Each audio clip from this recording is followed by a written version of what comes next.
I have a tendency to overcommit myself, which is why some of the videos last week I was editing until 2 in the morning. So I need to hold myself to what I said yesterday and try to keep these videos a little smaller in scope, which is why today I'm going to finish basing these guys, prime them all, and then just paint one, maybe two.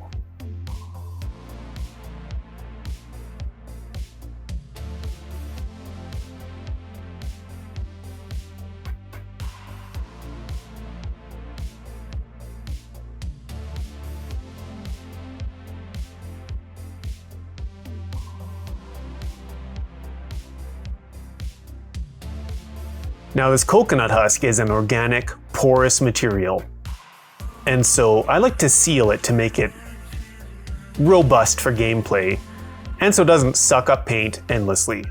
Now, if I had time for it to dry, I'd probably just use like a Mod Podge or a PVA glue. But seeing as time is of the essence, I'm just using extra fine super glue, which is a super aggressive thing, and it will smoke and be probably not very good for you when you're putting it onto this stuff, so use it in a super well ventilated area, or I'm just using my vent hood, airbrush booth, whatever.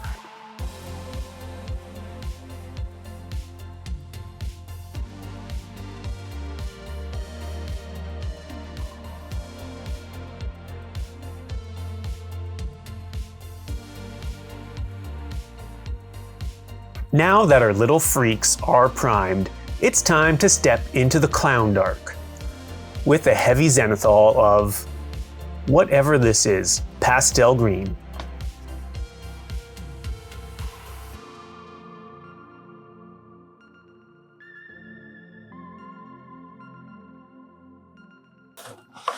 Alright, we have these guys with their ClownDark underpainting done.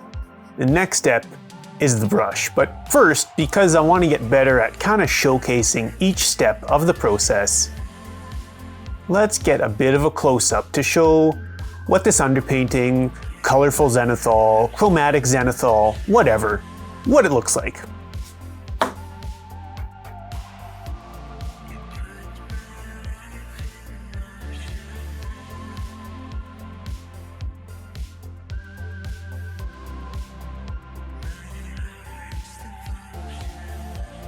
I just slap these layers on, not particularly careful about anything.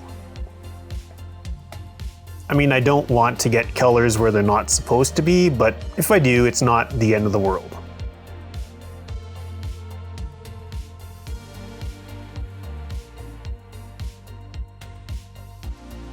The oil kind of magically fixes our mistakes anyways.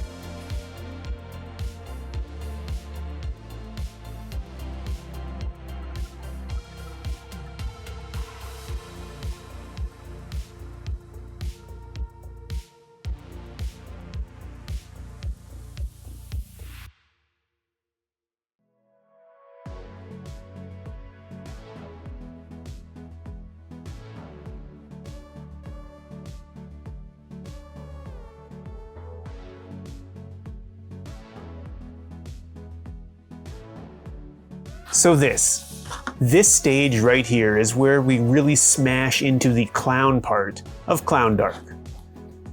Bright colors, slightly desaturated skin, but all because of the rich, vibrant pigmentation in the oil paints that we'll put on next. So it's all uphill or downhill from here. And here's a close-up.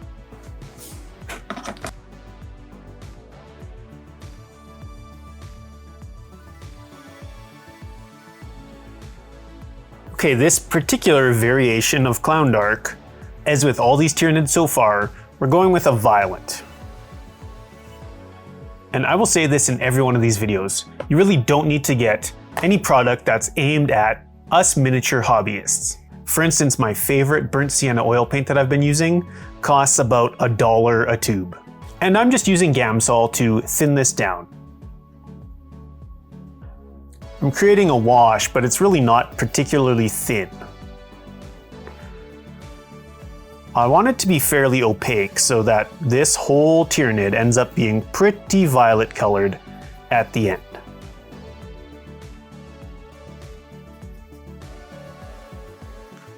And we're just gonna slop this over the whole thing.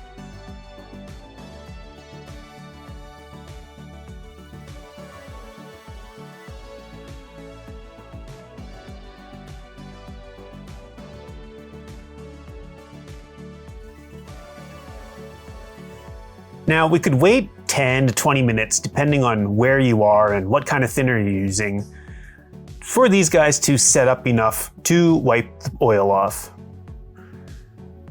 Or if you're like me and you have what I would describe as not saint-like patience, you can just use a hairdryer for 30 or 40 seconds.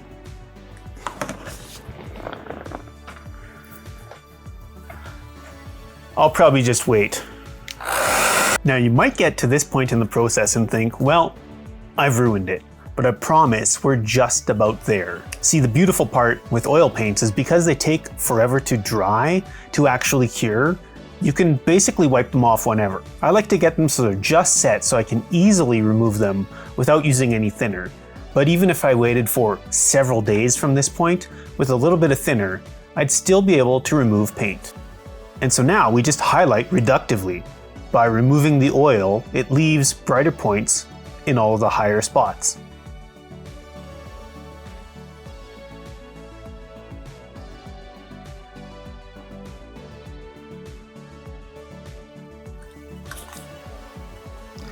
I'll do the bulk of the removal with a little sponge, a makeup sponge. I get these ones from the dollar store. Then to get into some of the harder reach areas, or just to do a little more detailed refinement, I'll use these little sponge-covered Q-tips.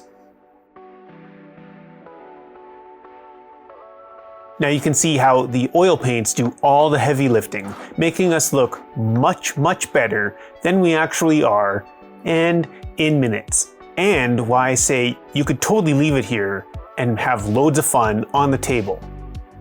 In fact, I'll try to remember to tell editor Jared to put in a before and after right here. Of course, you could leave it here, but I'm not going to. I want to enhance it just a bit with some acrylics.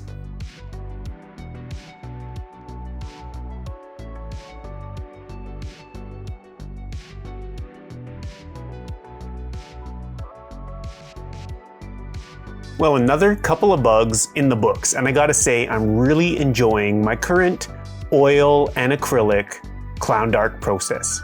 So tune in tomorrow when I definitely paint another bug or something, probably. Anyways, thanks so much for watching. You are awesome.